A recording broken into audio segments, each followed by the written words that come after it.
ಶಾಸಕ ಇಕ್ಬಾಲ್ ಹುಸೇನ್ ಅವರು ಸ್ವಲ್ಪ ಚೆಸ್ಟ್ ಪೇನ್ ಚೆಕ್ ಮಾಡಿದ್ದಾರೆ. ಜಾಬ್ ಯಾರು ಕೊಡ್ಕೋಬೇಕಾದಂತ ಅವಶ್ಯಕತೆ ಇಲ್ಲ. ವೀಕೆಂಡ್ ಆದಮೇಲೆ ಇದಕ್ಕೆ ಫೋರ್ಟಿಸ್ ಆಸ್ಪತ್ರೆಗೆ ಹೋಗಿ ಫುಲ್ ಎಲ್ಲ ಥರೋಡ್ ಚೆಕಪ್ ಮಾಡೋಕ್ಕೆ ಹೇಳಿದ್ವಿ. ಡಾಕ್ಟರ್ಸ್ ಎಲ್ಲ ಮಾತಾಡಿದ್ವಿ, ಗೌರಿ ಅವ್ರ ಹತ್ರ ಮಾತಾಡಿದ್ವಿ. ಚೆನ್ನಾಗಿದೆ, ಸ್ವಲ್ಪ ಸೆಟ್ ಬಂತು. ಮುನ್ನೆಚ್ಚರಿಕೆಯಾಗಿ ತಕ್ಷಣ ಹಾಸ್ಪಿಟಲ್ ಸೇರಿದ್ದಾರೆ. Okay, no problem. ಯಾರು ಗಾಬರಿ ಪಡ್ಕೊಳ್ಳೋ ಅವಶ್ಯಕತೆ ಇಲ್ಲ.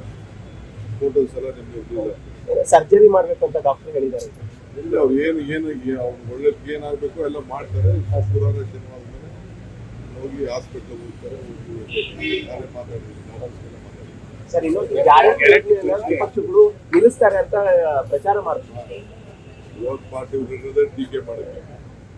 ವಿರೋಧ ಪಾರ್ಟಿಯವರು ಏನೇ ಒಳ್ಳೇದು ಮಾಡಿದ್ರು ತಡೆಯೋಕೆ ಇರೋದು. ಅವ್ರೇನು ಒಳ್ಳೇದಕ್ಕೇನಿಲ್ಲ. ಅವರು ನನಗೆ ಗೊತ್ತಿದೆ.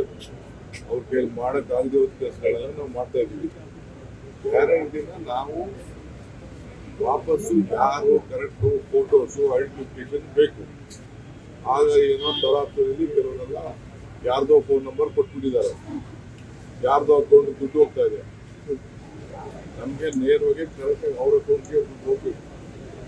ಯಾರ್ಯಾರೋ ಡ್ರಾ ಮಾಡ್ತಾ ಇದ್ದಾರೆ, ಅದನ್ನು ನಮ್ಮ ಹತ್ರ ದಾಖಲೆ ಇದೆ. ಆಮೇಲೆ ಕರ್ನಾಟಕದವ್ರಿಗೆ ನಾವು ಈ ಗ್ಯಾರಂಟಿ ಕೊಡ್ತಾ ಇರೋದು. ಹೊರಗಡೆ ರಾಜ್ಯದವ್ರಿಗೆ ಗ್ಯಾರಂಟಿ ಕೊಡ್ತಾ ಇಲ್ಲ. ಬಸ್ಸಲ್ಲಿ ಕರೆಂಟು ಕೂಡ ಕರ್ನಾಟಕ ರಾಜ್ಯದಲ್ಲಿ ಯಾರು ವೋಟ್ ಇದೆ ಅವ್ರು ಕೊಡಬೇಕು. ವೋಟ್ ಇದ್ದವ್ರಿಗೆ ಯಾರು ಕೊಡ್ಬೇಕು? ಯಾಕೆ ಕೊಡ್ಬೇಕು ನಾವು? ನಾವು ಇಲ್ಲಿ ಯಾರಿದ್ದಾರೆ ಅವ್ರಿಗೆಲ್ಲ ಉಪಯೋಗ ಮಾಡಬೇಕು. ಈಗಾಗಲೇ ಕ್ಯಾಬಿನೆಟ್ ಅಲ್ಲಿ ಬಸ್ ಅವ್ರಿಗೆಲ್ಲ ಒಂದು ಐಡೆಂಟಿಫಿಕೇಶನ್ ಕಾರ್ಡ್ ಕೊಡಬೇಕು ಅಂತ ತೀರ್ಮಾನ ಮಾಡಿದ್ವಿ. ಹಿಂದೆನೇ ತೀರ್ಮಾನ ಮಾಡಿದ್ವಿ. 3 ತಿಂಗಳಿಂದ ಆ ಪ್ರೊಸೀಜರ್ ನಡೀತಾ ಇದೆ. ಸೊ ಅದನ್ನ ಸ್ಟ್ರೀಮ್ ಲೈನ್ ಮಾಡ್ತೀವಿ ಅಷ್ಟೇ. ಯಾರಿಗೂ ಯಾವ ಕಾರಣಕ್ಕೂ ಗ್ಯಾರಂಟಿ ನಿಲ್ಲಿಸೋದಿಲ್ಲ. ನಿಲ್ಲಿಸೋದು ನಮ್ಮ ಕಾರ್ಯಕ್ರಮ ಅಲ್ಲ. ನಾವು ಇಡೀ ದೇಶಕ್ಕೆ ಮಾದರಿ. ನಮ್ಮ ಗ್ಯಾರಂಟಿ ಇಡೀ ದೇಶಕ್ಕೆ ಮಾದರಿ. ಮಹಾರಾಷ್ಟ್ರವ್ರು ತಗೊಂಡ್ರು, ಮಧ್ಯಪ್ರದೇಶವ್ರು ತಗೊಂಡ್ರು, ತಮಿಳುನಾಡವ್ರು ತಗೊಂಡ್ರು, ಆಂಧ್ರ ಪ್ರದೇಶವ್ರು ತಗೊಂಡ್ರು, ಬೇರೆ ಬೇರೆ ಯಾವ ರಾಜ್ಯ ಎಲೆಕ್ಷನ್ ಹೋಯ್ತು ಅವರೆಲ್ಲ ನಮ್ಮ ಗ್ಯಾರಂಟಿನ ತೆಗೆದುಕೊಂಡ್ರು. ಯಾಕೆಂದ್ರೆ ಬೆಲೆಗಳೆಲ್ಲ ಗಗನಕ್ಕೆ ಹೋಯ್ತು, ಆದಾಯ ಎಲ್ಲ ಪಾತಾಳಕ್ಕೆ ಹೋಯ್ತು. ಈಗೂ ಎಲ್ಲದಕ್ಕೂ ಆದಾಯ ಪಾತಾಳಕ್ಕೆ ಹೋಗ್ತಾ ಇದೆ. ಈ ಸಂದರ್ಭದಲ್ಲಿ ಗ್ಯಾರಂಟಿ ಯಾರಿಗೂ ನಿಲ್ಲಿಸಲ್ಲ. ಬಟ್ ಯಾರು ಕರೆಕ್ಟ್ ಆಗಿದ್ದಾರೆ ಅವ್ರು ತಲುಪಬೇಕು, ಅವ್ರು ಉಪಯೋಗಿಸ್ಕೊಳ್ಬೇಕು. ಕೆಲವ್ರು ಹೆಲ್ಪ್ ಮಾಡ್ತಾ ಇದ್ದಾರೆ. ಇದನ್ನ ಈ ಪೋಂಜಿ ಸ್ಕೀಮ್ಗೆ ಆ ದುಡ್ಡು ಹೋಗ್ತಾ ಇದೆ, ಮಿಸ್ಯೂಸ್ ಆಗ್ತದೆ. ನಾವು ಬದುಕಲಿ ಅಂತ ಕೊಟ್ಟಿದ್ದೀವಿ. ನಾವು ಸಾಲ ಕೊಟ್ಬಿಟ್ಟು ಅವನು 2%, 36% ಬಡ್ಡಿ ಕೊಡ್ತೀನಿ, 40% ಬಡ್ಡಿ ಕೊಡ್ತೀನಿ ಅಂತ ಪ್ರತಿ ತಿಂಗಳು ಕಟ್ಸ್ಕೊಡೋದು. ಈಗ ಬೆಳಗಾಮಲ್ಲಿ ನೋಡೋದಲ್ಲ ನೀವೆಲ್ಲ, ದಾವಣಗೆರೆ ಅದಕ್ಕೆ ನಾನು ಎಲ್ಲರಿಗೂ ಹೇಳ್ತೀನಿ, ಎಲ್ಲೆಲ್ಲಿ ಗ್ರಾಮ ಪಂಚಾಯತಿಯಿಂದ ಹಿಡಿದು ತಾಲೂಕ್ ಪಂಚಾಯತಿ ಯಾರ್ಯಾರಿಂದ ಸ್ಕೀಮ್ಗಳಿದೆ, ಆ ವಿಮಿಲ್ಕ್ ಅಂತ ಬಂತು, IMA ಬಂತು, ಅವೆಲ್ಲ ಬಂತಲ್ಲ, ಅವೆಲ್ಲ ಕಡಿವಾಣ ಅಂತೂ ಹಾಕ್ಬೇಕು. ಆ ದೃಷ್ಟಿಯಿಂದ ನಾನು ಅವ್ರಿಗೆ ಮಾರ್ಗದರ್ಶನ ಕೊಟ್ಟಿದ್ದೀನಿ.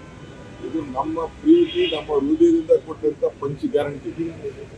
ಈ ಗ್ಯಾರಂಟಿನ ಹಾಳು ಮಾಡ್ತೀನಿ. ನಮ್ಮ ಹೆಣ್ಮಕ್ಳು, ಹೆಣ್ಣು ಕುಟುಂಬದ ಕಣ್ಣು, ಅವ್ರಿಗೆ ಶಕ್ತಿ ಜಾಸ್ತಿ ಸಿಗಬೇಕು, ಮನೆ ಬೆಳಗಬೇಕು. ಆ ದೃಷ್ಟಿಯಿಂದ ಕೊಟ್ಟಿರೋ ಗ್ಯಾರಂಟಿ, ದೇಶಕ್ಕೆ ಮಾದರಿ ಇರೋ ಗ್ಯಾರಂಟಿ. ಯಾವ ಕಾರಣ ನಿಲ್ಲಿಸಿದ್ರು ಅಪೋಸಿಷನ್ ಪಾರ್ಟಿಯವ್ರು ಮಾತಾಡ್ತಾರೆ. ಬೆಳಗ್ಗೆಯಲ್ಲಿ ಪಾದಯಾತ್ರೆ ಮಾಡಿ ಈಗ ಯೋಜನೆ ವಿರೋಧಿಸ್ತಾ ಇದ್ದಾರೆ, ಕಿಲ್ಲೆ ಮಾಡ್ತಿದ್ದಾರೆ. ರಾಹುಲ್ ಗಾಂಧಿ ಪತ್ರ ಬಂದಿದೆ.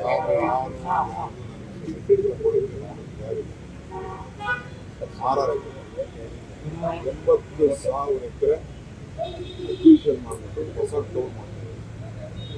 ತೆಲಂಗಾಣ 40,000 ಎಕರೆ ಹೊಸ ಟೌನ್ ಮಾಡ್ತಾರೆ. ಇದು ನಾನು ಮಾಡಿದ್ದಂಥ ಟೌನ್.